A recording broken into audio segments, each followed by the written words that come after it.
The moon, humanity's closest neighbor, mysterious, silent, and, according to some people, completely hollow. Yeah, you heard that right. A hollow moon, like some kind of massive alien spaceship orbiting Earth. But what if I told you this entire theory, one of the strangest space conspiracies ever, actually started because of a misunderstanding of NASA's own data? Today, we're diving into the bizarre origins of the hollow moon conspiracy theory, how misinterpreted science from the Apollo missions spiraled into decades of wild speculation. So grab your tinfoil hat and buckle up, because this story rings like a bell. The year was 1969. Humanity had just achieved the impossible. 2, 1, 0, all engine running. Liftoff, we have a liftoff, 32 minutes past the hour. Liftoff on Apollo 11. The Apollo missions had landed humans on the moon.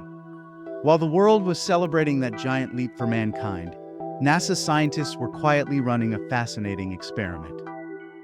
Astronauts Pete Conrad and Alan Bean, during the Apollo 12 mission, set up a device called the Passive Seismic Experiment, basically a super-sensitive seismometer designed to detect tremors, or moonquakes.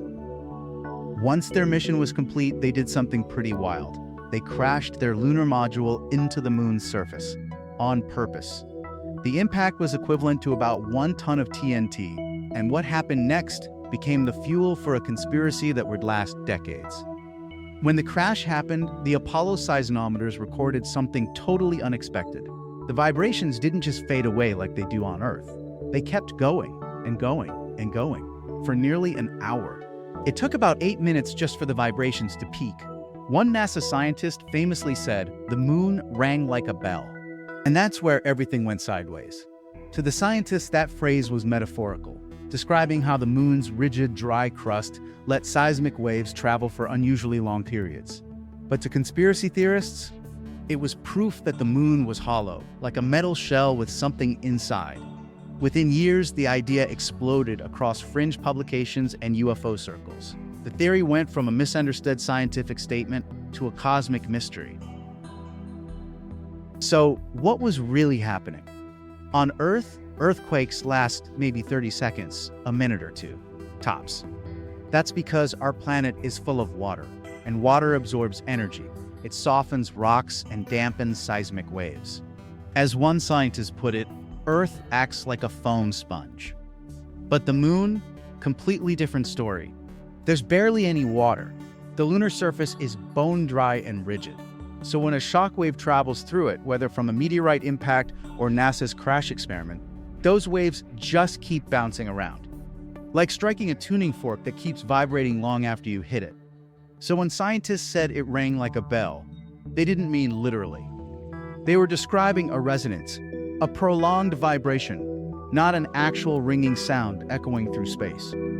But the phrase was catchy, too catchy, and the conspiracy world took it literally.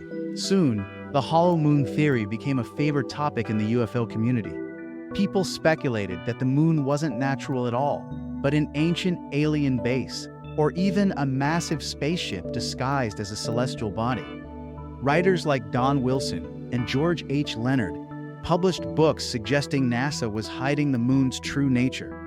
Others claimed that ancient civilizations, even extraterrestrials, placed the moon here on purpose to monitor Earth. But back in the real world, scientists continued running experiments. Between Apollo 13 and Apollo 16, NASA triggered multiple controlled impacts, and every time, the moon's seismometers recorded the same prolonged vibrations. These consistent results confirmed one thing: the moon wasn't hollow, it was just different. Fast forward to today, we now know the moon's density is about 60% that of Earth. That lighter composition makes sense. It's made of similar material to Earth's crust, but with fewer heavy elements like iron. And while the moon isn't hollow, it does have its own kind of internal mystery. Modern NASA projects, like the upcoming Sublime experiment, are working to map the moon's core more precisely than ever before, gathering new data for the Artemis program. As NASA geophysicist Terry Herford says, our understanding of the moon's interior remains rudimentary. So there's still a lot we don't know. But one thing's for sure, if the moon is hiding secrets, they're not because it's hollow. They're just waiting to be discovered. So the next time you hear someone say the moon rings like a bell, remember, it's not proof of an alien spaceship. It's proof of how fascinating, complex, and misunderstood our universe can be. And maybe that's what makes it even more mysterious. If you enjoyed this dive into space conspiracies, hit that like button, subscribe for more strange science stories as well as conspiracies, and comment below. Do you think there's anything NASA isn't telling us about the moon? Because hey, the truth might still be out there.